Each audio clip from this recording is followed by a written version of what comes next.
Hello everyone. आज हम इस वीडियो में पढ़ने वाले हैं क्लास 10 साइंस के चैप्टर नंबर 1 जो है केमिकल रिएक्शंस एंड इक्वेशंस को। तो सबसे पहले बात करते हैं बेसिक से, तो चेंजेस के बारे में। चेंज क्या होता है? तो चेंजेस मतलब कि किसी भी चीज़ के अंदर उसका शेप, साइज, कलर, स्टेट या प्रॉपर्टीज चेंज हो जाना, या फिर जो वो पहले था उससे अलग हो जाना, उसको हम लोग कहते हैं चेंज।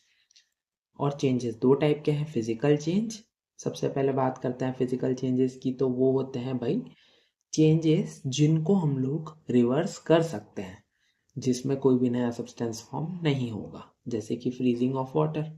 सबसे पहले आइस लेते हैं हम। अगर आइस मेल्ट हुआ तो वो वाटर बनेगा, लेकिन जब हम वाटर को वापस से फ्रीज करेंगे तो वो वापस से आइस में कन्वर्ट हो जाएगा। तो ये चेंज कैसा हुआ? रिवर्सिबल हुआ। फिजिकल चेंज मतलब कि जो रिवर्सिबल हो। इसमें आइस थी, वो वाटर बनी, फिर वापस से वो आइस में कन्वर्ट हो गई। तो ये कैसा चेंज हुआ? फिजिकल चेंज, जिसमें कोई भी नया सब्सटेंस फॉर्म नहीं हुआ और ये वापस से रिवर्स हो गया। Second, chemical change. तो केमिकल चेंज वो चेंजेस होंगे जिनको हम लोग रिवर्स नहीं कर सकते हैं। इसमें हमेशा एक नया सब्सटेंस फॉर्म होगा, जैसे रस्टिंग ऑफ आयरन। अब भाई एक बार लोहे पे जंग लग गई तो वो हटती है नहीं, तो उसमें कोई नया सब्सटेंस फॉर्म हुआ जिसे हम लोग कहेंगे केमिकल चेंज। ये चेंजेस क्या होते हैं? इरिवर्सिबल होते हैं। अब हम लोग बात करते हैं केमिकल रिएक्शंस की। सो केमिकल रिएक्शन क्या होता है? केमिकल रिएक्शन एक प्रोसेस होता है जहाँ पे दो या दो से ज़्यादा सब्सटेंसेस कंबाइन होकर एक नया सब्सटेंस फॉर्म कर देते हैं।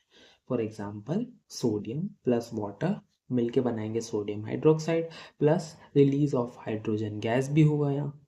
तो यहाँ पे दो सब्सटेंस थे, सोडियम और वाटर, इन दोनों ने मिलके क्या बनाया? सोडियम हाइड्रोक्साइड बनाया with the release of hydrogen gas. तो ये हो गई है केमिकल रिएक्शन। भाई दो सब्सटेंस कंबाइन हुए, उन्होंने एक नया सब्सटेंस फॉर्म कर दिया।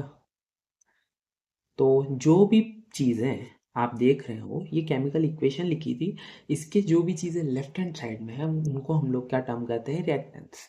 और जो भी राइट हैंड साइड में होगी, जैसे एरो के राइट हैंड साइड में है, उनको हम टर्म करेंगे प्रोडक्ट्स। तो प्रोडक्ट्स और रिएक्टेंट्स सब समझते हैं भाई। डेफिनेशन में क्या लिखोगे आप इसके बारे में? तो रिएक्टेंट्स क्या होते हैं? वो सब्सटेंसेस होते हैं जो कि केमिकल रिएक्शन में पार्ट लेते हैं, उनको हम लोग रिएक्टेंट्स कहेंगे। और प्रोडक्ट्स क्या सब्सटेंसेस होंगे? वो सब्सटेंसेस जो फॉर्म हुए हैं after a chemical reaction as a result, तो उनको हम लोग प्रोडक्ट्स कहेंगे। अब हम लोग बात करते हैं characteristics of the chemical reaction. तो क्या क्या कैरेक्टरिस्टिक्स होते हैं केमिकल रिएक्शन के? सबसे पहले इवोल्यूशन ऑफ गैस। भाई गैस इवॉल्व होगी, केमिकल रिएक्शन होगा, तो ये एक कैरेक्टरिस्टिक हुआ केमिकल रिएक्शन का। सेकंड हम बात करते हैं चेंज इन टेम्परेचर की। भाई क्विक लाइम प्लस वाटर जब आप लोग मिक्स करोगे तो स्लेक लाइम बनेगा, और हीट भी जनरेट होगी उसमें। हीट भी जनरेट होगी भाई, हीट भी रिलीज होगी। तो इसमें क्या हुआ? पहले टेम्परेचर कम था, हीट रिलीज होने की वजह से टेम्परेचर बढ़ा, तो चेंज इन टेम्परेचर भी आया। फिर हम लोग देखते हैं तो थर्ड होता है भाई change in state. Solid, liquid और गैस। आइस थी, मेल्ट होके वाटर बनी, इवेपरेट होके वाटर वेपर में कन्वर्ट हो गई। फिर जब हम लोग वाटर वेपर को कंडेंस करेंगे तो वो वापस वाटर बनेगा। फिर जब वो वाटर बना उसको हमने फ्रीज किया तो वो वापस आइस में कन्वर्ट हो गया।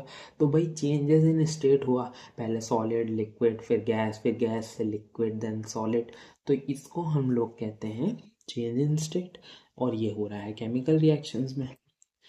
फोर्थ हम बात करें तो फॉर्मेशन ऑफ प्रेसिपिटेट होगा। भाई ये जो आप लोग को नीचे ये टेस्ट ट्यूब पहले तो आप देख रहे हो, नॉर्मल सोल्यूशन है, आपको दिख रहा है। उसके बाद में जैसे ही रिएक्शन हुई तो नीचे एक सॉलिड टाइप का जो ये बन रहा है ना, इनसल्यूबल सॉलिड बना है, इसको हम लोग प्रेसिपिटेट कहते हैं। यही प्रेसिपिटेट होता है इसको। तो प्रेसिपिटेट क्या लिखोगे आप? A precipitate is an insoluble solid that emerges from a liquid solution, usually caused by a chemical reaction between two mixed liquids. भाई दो मिक्स लिक्विड्स के बीच में रिएक्शन हुई तो नीचे जो इनसॉल्युबल सॉलिड जमा, उसको हम लोग ने प्रेसिपिटेट बोल दिया। लास्टली चेंजेस इन कलर, भाई कलर में चेंज हो रहा है, ये भी एक कैरेक्टरिस्टिक हुआ केमिकल रिएक्शन का। अब कॉपर सल्फेट के सोल्यूशन में जब आप आयरन नेल को डिप करते हैं तो जो कॉपर सल्फेट सोल्यूशन जो ब्लू कलर का होता है उसका कलर चेंज हो जाता है ग्रीन में आफ्टर सम टाइम्स। थोड़ा टाइम लगता है क्योंकि क्या होता है, ये जो कॉपर जो है वो कॉपर सल्फेट सोल्यूशन में से वो डिपोजिट हो जाती है आयरन नेल पर, और आयरन जो है वो रिलीज होता है सोल्यूशन में। आयरन के आयंस Fe2+ आयंस रिलीज होंगे तो वो क्या करेंगे, उस सोल्यूशन को क्या कर देंगे, ग्रीन कलर में कन्वर्ट कर देंगे, FeSO4 सोल्यूशन बना देंगे। तो इस वजह से चेंज इन कलर आ गया। अब हम लोग बात करते हैं केमिकल इक्वेशंस क्या होती हैं। तो केमिकल इक्वेशन को सिंपली हम कहें तो भाई ये सिंबॉलिक रिप्रेजेंटेशन है किसी भी केमिकल रिएक्शन का। इसमें हम लोग केमिकल रिएक्शन को सिंबल्स और फॉर्मूले की मदद से रिप्रेजेंट कर रहे हैं। एग्जाम्पल के तौर पे देखें तो C+O2 विल फॉर्म CO2। तो ये एक केमिकल इक्वेशन के फॉर्म में हमने एक रिएक्शन को लिख दिया। अब हम लोग बात करते हैं कि भाई बैलेंस्ड केमिकल इक्वेशंस क्या होती हैं। तो बैलेंस्ड केमिकल इक्वेशंस वो इक्वेशंस होती हैं जिसमें number of atoms of each element जो होते हैं वो रिएक्टेंट साइड्स और प्रोडक्ट साइड्स दोनों पर सेम हो, तो उससे हम लोग बैलेंस्ड केमिकल इक्वेशन बोलेंगे। तो भाई बैलेंस्ड केमिकल इक्वेशन का एग्जांपल अभी हमने देखा था, C+O2 विल फॉर्म CO2। भाई कार्बन का एक एटम ऑक्सीजन के दो रिएक्टेंट साइड में है और वही के वही सेम भी प्रोडक्ट साइड में है। जैसे कार्बन का एक रिएक्टेंट में भी प्रोडक्ट में भी, ऑक्सीजन के दो रिएक्टेंट में भी और प्रोडक्ट में भी। तो ये एक बैलेंस्ड केमिकल इक्वेशन हो गई। अब बैलेंस करना क्यों है, तो भाई सेटिस्फाई करना है हमको law of conservation of mass को। Law of conservation of mass क्या कहता है, mass can neither be created nor be destroyed. भाई हम मास को ना तो क्रिएट कर सकते हैं ना ही डिस्ट्रॉय कर सकते हैं। सो मास जो है वो रिएक्टेंट्स का और प्रोडक्ट्स का दोनों इक्वल होना चाहिए, क्योंकि रिएक्शन के बाद पहले भी और रिएक्शन के बाद में मास इक्वल होना चाहिए, नहीं तो भाई ये लॉ ऑफ कंजर्वेशन ऑफ मास तो ब्रेक हो जाएगा। इसलिए हम लोग को क्या करना रहता है, बैलेंस करना रहता है केमिकल इक्वेशंस।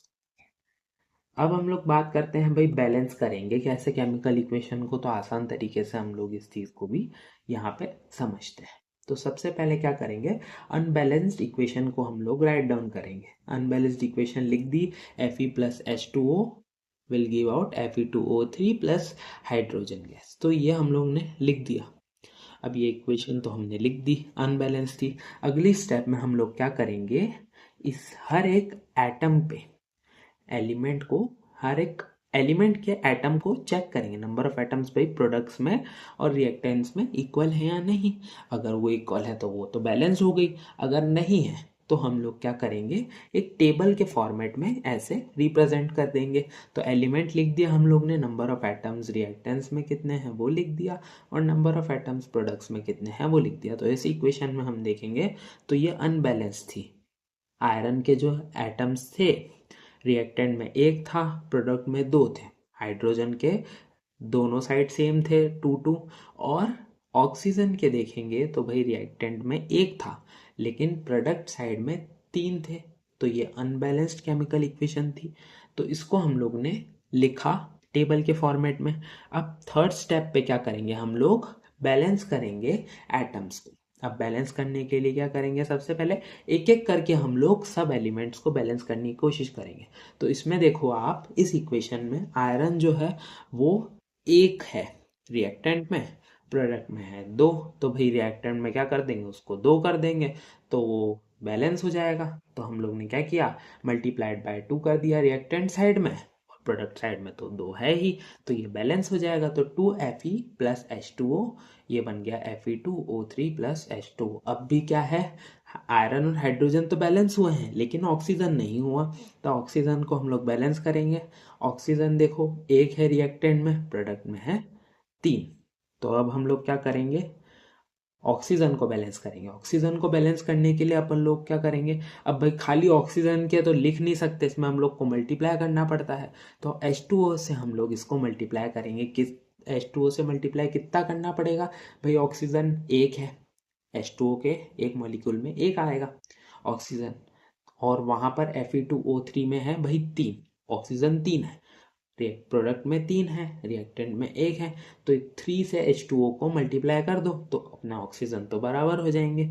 ऑक्सीजन हो गया कितना, रिएक्टेंट में 3 से मल्टीप्लाई कर दिया H2O को तो ऑक्सीजन बैलेंस हो जाएंगे, 3 रिएक्टेंट में 3 प्रोडक्ट में हो गए, तो 2Fe प्लस 3H2O फॉर्म हुआ है Fe2O3 प्लस H2। अब एक प्रॉब्लम आ गई भाई, पहले जो अपने हाइड्रोजन बैलेंस्ड थे अब वो हो गया हाइड्रोजन अनबैलेंस्ड। क्यों भाई?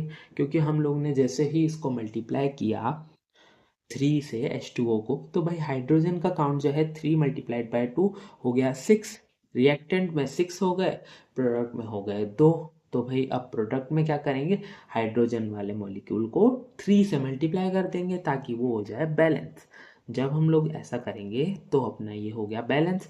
अब आप चेक करो भाई, आयरन 2 है रिएक्टेंट्स में, प्रोडक्ट में भी 2 है, हाइड्रोजन 6 है रिएक्टेंट में, प्रोडक्ट में भी 6 है, और ऑक्सीजन 3 है रिएक्टेंट में, प्रोडक्ट में भी 3 है।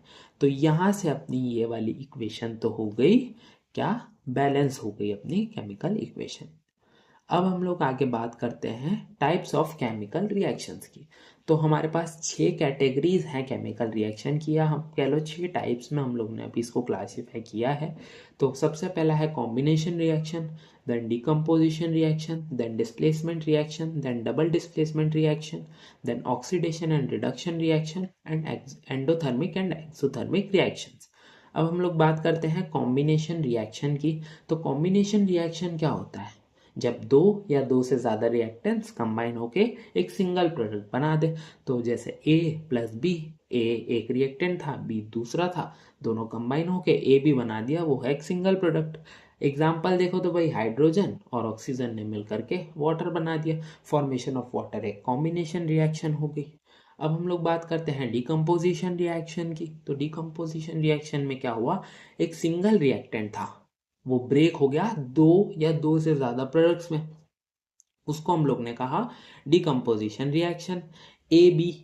ए बी था, वो ब्रेक हो गया A प्लस बी में, ये हुआ एक डिकम्पोजिशन रिएक्शन। अब डिकम्पोजिशन करने के लिए हम लोग को क्या, ऐसे ही बैठे बैठे तो डिकम्पोजिशन हो नहीं जाएगा, उसके लिए हम लोग को कुछ ना कुछ हीट देनी पड़ेगी या फिर एनर्जी देनी पड़ेगी। एनर्जी देनी पड़ेगी तो भाई एनर्जी किस फॉर्म में दे रहे हैं उसके बेसिस पे हम लोग डिकम्पोजिशन रिएक्शंस को क्लासिफाई करते हैं। डिकम्पोजिशन रिएक्शन में पहला टाइप है थर्मल डिकम्पोजिशन। थर्मल डिकम्पोजिशन क्या करता है, हीट का यूज करता है डिकम्पोजिशन करने के लिए। अब इसका एग्जांपल देखें तो भाई कैल्शियम कार्बोनेट, कैल्शियम कार्बोनेट जो है वो कैल्शियम ऑक्साइड में और CO2 में ब्रेक हो गया, CO2 रिलीज हो जाएगी और CO में वो ब्रेक हो गया। तो इसको क्या, ये कैसे हुई, अब ये हुई है हीट से। आप देख सकते हो इसमें डायग्राम में कि भाई हीट किया हमने कैल्शियम कार्बोनेट को, तो ये बबल्स फॉर्म हो रहे हैं कार्बन डाइऑक्साइड के, इसमें टेस्ट ट्यूब के अंदर आपको दिख रहा है bubbles of carbon dioxide form हो रहे हैं, जो कि बता रहा है भाई कार्बन डाइऑक्साइड तो यहाँ रिलीज हो गई और कैल्शियम ऑक्साइड जो है वो फॉर्म हो जाएगा। ये थर्मल डिकम्पोजिशन हुआ। सेकंड हम लोग बात करते हैं अब, तो अपने पास आता है इलेक्ट्रोलिटिक डिकम्पोजिशन। इसमें इलेक्ट्रिसिटी का यूज होता है। अब इलेक्ट्रोलिसिस ऑफ वाटर इसका एक एग्जांपल हुआ। इलेक्ट्रोलिसिस ऑफ वाटर की बात करें तो देख सकते हो आप, भाई वाटर है वो इलेक्ट्रिसिटी की मदद से ब्रेक हो गया हाइड्रोजन और ऑक्सीजन में, ये हो गया इलेक्ट्रोलिटिक डिकम्पोजिशन। थर्ड बात करते हैं फोटोलिटिक डिकम्पोजिशन। सो फोटोलिटिक डिकम्पोजिशन में क्या होता है, सनलाइट को यूज करता है एज एन एनर्जी ताकि वो एक मॉलिक्यूल को ब्रेक कर सके। अब देखो सनलाइट पड़ रही है सिल्वर क्लोराइड पे, ये एक एग्जांपल है इसका, सिल्वर क्लोराइड पे जैसे ही सनलाइट, अपन लोग सनलाइट में जैसे ही सिल्वर क्लोराइड को रखते हैं जो व्हाइट कलर का होता है, थोड़े टाइम बाद उसका कलर चेंज होकर के ग्रे हो जाता है, जो कि क्या बताता है भाई कि सिल्वर जो है वो फॉर्म हो गया, प्लस क्लोरीन गैस जो फॉर्म हुई थी वो रिलीज हो गई। तो ये जो है AgCl वो ब्रेक हुआ है Ag प्लस Cl2 में। तो ये हुआ अपना एक फोटोलिटिक डिकम्पोजिशन जिसमें सनलाइट का यूज हुआ और वो जो है ब्रेक हो गया, सिल्वर का कलर, सिल्वर क्लोराइड का कलर वाइट से ग्रे में चेंज हो गया। अब हम लोग बात करते हैं डिस्प्लेसमेंट रिएक्शंस की। तो डिस्प्लेसमेंट रिएक्शन में क्या होता है, ज़्यादा रिएक्टिव एलिमेंट कम रिएक्टिव एलिमेंट को कंपाउंड के अंदर डिस्प्लेस कर देता है या हटा देता है। जैसे ए बी था पहले, उसमें सी भाई एक नया एलिमेंट आया, तो भाई सी ने क्या किया, ए को हटा के सी बी एक कंपाउंड फॉर्म कर दिया और ए अलग हो गया। अब यहाँ पे सी जो है ज़्यादा रिएक्टिव था ए से, इसीलिए कर पाया। अगर नहीं होगा ज़्यादा रिएक्टिव तो वो नहीं कर पाएगा कुछ भी। जैसे एग्जांपल देखते हैं तो Zn प्लस CuSO4, तो क्या फॉर्म हो गया भाई, ZnSO4 फॉर्म हो गया और कॉपर अलग हो गया। तो ये जो है जिंक कॉपर से ज़्यादा रिएक्टिव है। अब यहाँ पे हम लोग एक रिएक्टिविटी टेबल आती है, मेटल की रिएक्टिविटी देखते हैं हम। तो ये एक रिएक्टिविटी टेबल आपको दी हुई है, KNaC, AMG, एल्यूमिनियम, जिंक, ये सब। अब ये याद करना थोड़ा कॉम्प्लेक्स होता है, तो इसके लिए एक ट्रिक है, KNaCAMG ALZN FePbHCuHgAgAu। इसको हम लोग याद कैसे करेंगे, कैटरीना ने कार मांगी, अल्टो जैन फरारी, फिर भी क्यों मिली सिल्वर ऑडी। इससे आप लोग को याद हो जाएगा भाई कि क्या कौन सा ज़्यादा रिएक्टिव है। जो ऊपर आ रहे हैं वो ज़्यादा रिएक्टिव है, जो नीचे है वो कम रिएक्टिव है। तो इस ट्रिक से आप लोग इसको याद रख सकते हो और डिस्प्लेसमेंट रिएक्शंस आप परफॉर्म कर सकते हो। अब हम लोग बात करते हैं डबल डिस्प्लेसमेंट रिएक्शन की। तो डबल डिस्प्लेसमेंट रिएक्शन में क्या होता है, एक्सचेंज ऑफ आयंस होता है दोनों रिएक्टेंट्स के बीच में और नए कंपाउंड्स फॉर्म हो जाते हैं। जैसे भाई AB प्लस CD ने क्या बना दिया, AD प्लस CB बना दिया। तो ये होता है डबल डिस्प्लेसमेंट रिएक्शन कि भाई पहले A था, AB साथ में थे और CD साथ में थे, रिएक्शन की इन दोनों ने तो AD प्लस CB बना दिया। अब एग्जाम्पल की बात करें तो पोटेशियम ब्रोमाइड जब सिल्वर नाइट्रेट से रिएक्ट करेगा तो इसने क्या किया भाई, पोटेशियम नाइट्रेट बना दिया और सिल्वर ब्रोमाइड बन गया। और सेकंड देखें तो Na2SO4 सोडियम सल्फेट था पहले हमारे पास, उसने स्ट्रोंशियम क्लोराइड से रिएक्शन किया तो भाई क्या बना दिया, सोडियम क्लोराइड बनाया और स्ट्रोंशियम सल्फेट बन गया। तो ये होती है डबल डिस्प्लेसमेंट रिएक्शन। अब हम बात करते हैं ऑक्सीडेशन एंड रिडक्शन रिएक्शन की। तो ऑक्सीडेशन रिएक्शन क्या होती है, ऑक्सीडेशन रिएक्शन वो रिएक्शंस होती हैं जिसमें या तो एडिशन ऑफ ऑक्सीजन हो रहा होगा या रिमूवल ऑफ हाइड्रोजन हो रहा होगा या फिर लॉस ऑफ इलेक्ट्रॉन्स हो रहा होगा। अब एडिशन ऑफ ऑक्सीजन कैसे हो रहा होगा, जैसे Fe प्लस O2, तो यहाँ ऑक्सीजन ऐड हुआ और उसने क्या बना दिया, Fe2O3। अब रिमूवल ऑफ हाइड्रोजन देखेंगे तो CH3CH2OH, ये अपने पास क्या है, इथेनॉल है। इथेनॉल को जैसे ही हम लोग ने क्या किया, रिमूव किया हाइड्रोजन, तो यहाँ पे ऑक्सीडेशन प्रोसेस हुई, CH3CHO बना दिया प्लस H2, हाइड्रोजन अलग हो गया, तो यहाँ पे हाइड्रोजन अलग हुआ तो ये ऑक्सीडेशन रिएक्शन हो गई। या फिर लॉस ऑफ इलेक्ट्रॉन हुआ, मतलब या तो इलेक्ट्रॉन निकले हो। तो जिंक था पहले Zn, उसको हम उसके अंदर से 2 इलेक्ट्रॉन्स जैसे ही रिमूव हुए, Zn2+ बना प्लस 2 इलेक्ट्रॉन्स जैसे ही रिलीज हुए, तो ये एक ऑक्सीडेशन रिएक्शन हो गई। अब हम लोग बात करते हैं रिडक्शन रिएक्शन की। तो रिडक्शन कैसे हो सकता है भाई, रिमूवल ऑफ ऑक्सीजन हो जाए, जैसे CuO प्लस H2 ने बना दिया Cu प्लस H2O, तो कॉपर का जो ऑक्सीजन था वो हट गया, ऑक्सीजन जो है रिमूव हो गया और हाइड्रोजन का एडिशन भी हुआ है, ऑक्सीजन के साथ हाइड्रोजन का एडिशन हो गया। तो ये क्या हुआ, एक रिडक्शन रिएक्शन हुई। एडिशन ऑफ हाइड्रोजन देखो तो C2H4 plus H2, hydrogen add हुआ तो C2H6 बन गया, तो ये हाइड्रोजन का एडिशन होगा तो वो रिडक्शन रिएक्शन हो गई। और गेन ऑफ इलेक्ट्रॉन, वहां पे लॉस हो रहा था ऑक्सीडेशन में, रिडक्शन में क्या करेगा, गेन होगा। गेन कैसे किया भाई, Cu2+ प्लस 2 इलेक्ट्रॉन इसने गेन कर दिया, कॉपर बन गया। तो ये अपना एक रिडक्शन रिएक्शन हो गई। आपस में ये उल्टा काम करते हैं भाई, वहाँ ऑक्सीडेशन में एडिशन ऑफ ऑक्सीजन है, यहाँ रिमूवल है, वहाँ रिमूवल ऑफ हाइड्रोजन है, यहाँ पे एडिशन ऑफ हाइड्रोजन है, वहाँ लॉस ऑफ इलेक्ट्रॉन्स है, यहाँ गेन ऑफ इलेक्ट्रॉन्स होगा। अब हम लोग के पास एक रिएक्शन आती है जिसके अंदर भाई दोनों चीजें साथ हो जाए, रेडॉक्स रिएक्शन। रेडॉक्स रिएक्शन मतलब जहां पर ऑक्सीडेशन और रिडक्शन रिएक्शन साइमल्टेनियसली अकर कर रही होंगी। अब हम लोग एक एग्जांपल देखते हैं तो CO2 प्लस H2O, इसमें इसने क्या बना दिया, C6H12O6 प्लस 6O2। तो ये जो है ये रिएक्शन देख के आपको कुछ याद आया? ये रिएक्शन है फोटोसिंथेसिस की। फोटोसिंथेसिस जो है रेडॉक्स का एक बेस्ट एग्जांपल है। जैसे CO2 भाई कार्बन था, उसका रिडक्शन हो रहा है, और अपने वाटर जो है उसका देखोगे आप ऑक्सीडेशन हो रहा है। अब आप देखो भाई कि ऑक्सीडाइजिंग एजेंट और रिड्यूसिंग एजेंट क्या होता है। ये दो टर्म्स आपसे पूछी जाती हैं, तो सिंपली मैंने लिखा है यहाँ पे, जिसका रिडक्शन हुआ है वो ऑक्सीडाइजिंग एजेंट है। जिसका रिडक्शन हुआ है वो ऑक्सीडाइजिंग एजेंट होगा। जैसे रिडक्शन किसका हुआ है, ऊपर देखोगे तो कार्बन डाइऑक्साइड का हुआ है, तो वो अपना ऑक्सीडाइजिंग एजेंट है।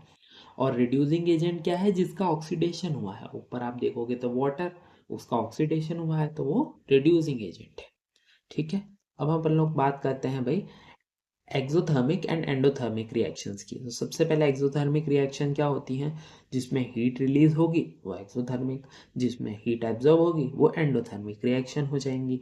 तो एक्सोथर्मिक का एग्जांपल है भाई, अभी हम लोग पहले ही देख चुके हैं, क्विकलाइम प्लस वाटर जैसे रिएक्ट करेंगे, स्लेकलाइम का फॉर्मेशन होगा और हीट जो है वो रिलीज होगी।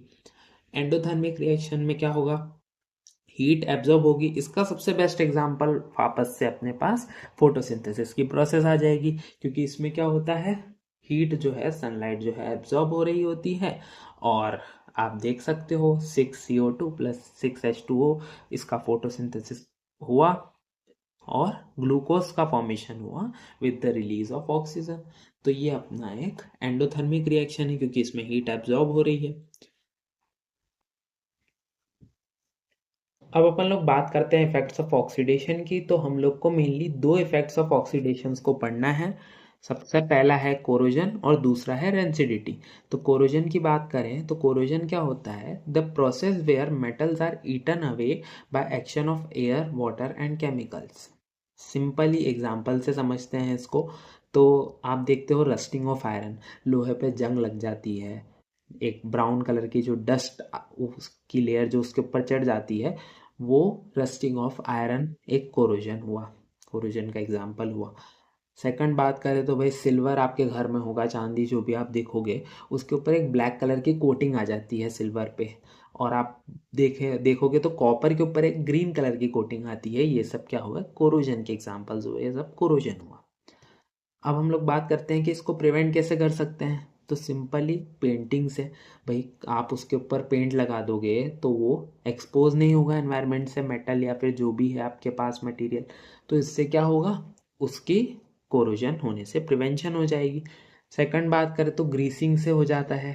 Third galvanisation. अब गैल्वेनाइजेशन क्या होता है, गैल्वेनाइजेशन मतलब जिंक की लेयर आपने आयरन के ऊपर चढ़ा दी, भाई आयरन का क्या किया, प्रिवेंशन कर दिया बाय कोटिंग ऑफ जिंक। इसको अपन लोग क्या कहते हैं, गैल्वेनाइजेशन। इससे क्या होगा भाई, जिंक जो है वो पहले एक्सपोज होगा देन आयरन, एनवायरनमेंट में पहले एक्सपोज हुआ तो वो मॉइस्चर से पहले एक्सपोज होगा, तो फिर इस वजह से क्या होगा, कोरोजन जो है जिंक का होगा, आयरन का नहीं, आयरन का हो जाएगा प्रिवेंशन इससे। फोर्थ बात करें तो एलोइंग से हो सकता है, जैसे स्टेनलेस स्टील हो गया। स्टेनलेस स्टील जो है एक एलॉय है, उस जिसमें हम लोग मल्टीपल मेटल्स को, दो या दो से ज़्यादा मेटल्स को मिक्स किए, तो उससे क्या हुआ, एलॉय बना। अब एलॉइंग से क्या हुआ, प्रिवेंशन हो गया। आप स्टेनलेस स्टील देख लो, उस पर जंग नहीं लगता है। अब हम लोग बात करते हैं भाई रेंसिडिटी क्या होता है। तो रेंसिडिटी होता है oxidation of fats and oils in food leading to bad smell और टेस्ट। जब भी आप देखोगे भाई, ज़्यादा टाइम तक आप फूड को ऐसे रख नहीं सकते एनवायरनमेंट में, आप फूड को खुला छोड़ दो तो वो बहुत बैड स्मेल करने लग जाता है और खाने लायक तो वो बचता भी नहीं है। तो इसको हम लोग क्या कहते हैं, रेंसिडिटी। अब इसको प्रिवेंट करने के चार तरीके हमको दिए हुए हैं। तो भाई store food in airtight container, airtight container में उसको स्टोर कर दोगे तो तब थोड़े टाइम तक भाई वो जो फूड है आपका वो सेफ रहेगा। फिर हम बात करें तो रेफ्रिजरेशन से, आपके घर में रेफ्रिजरेटर्स होते हैं तो आप उसमें जब फूड रख लेते हो वो थोड़े ज़्यादा टाइम तक आप उसको स्टोर कर सकते हो। फिर हम बात करें तो keep away from direct sunlight, sunlight से के एक्सपोजर से भी क्या होता है, ये जो है रेंसिडिटी कॉज होती है, तो इसलिए इसको सनलाइट से आपको क्या करना है, फूड को अवे रखना है। और फोर्थ है ऐड एंटीऑक्सीडेंट्स, एंटीऑक्सीडेंट्स ऐड कर सकते हैं। और नाइट्रोजन गैस जो आपने देखी है, नाइट्रोजन गैस क्या करते हैं हम लोग, चिप्स के पैकेट में जो गैस भरी होती है वो नाइट्रोजन गैस ही होती है। तो वो क्या करती है भाई, ऑक्सीडेशन नहीं करती है, जिससे क्या होता है, ऑक्सीडेशन से जो है वो प्रिवेंट हो जाता है अपना क्या, चिप्स वगैरह जो होते हैं या फिर पैकेज्ड फूड होते हैं, तो वो सब प्रिवेंट हो जाते हैं भाई ऑक्सीडेशन से, हमारा फूड जो है वो सेफ रहता है। तो इसी के साथ अपना ये चैप्टर यहाँ पर एंड होता है एंड आई होप कि आपको ये चैप्टर समझ आ गया होगा। इस चैप्टर के नोट्स और माइंड मैप सबको डिस्क्रिप्शन के अंदर मिल जाएंगे। और भी क्लास 10 साइंस के चैप्टर्स देखने के लिए आप इस चैनल को सब्सक्राइब कर दीजिए और हम मिलते हैं आप किसी और नए चैप्टर के साथ। Till then bye bye.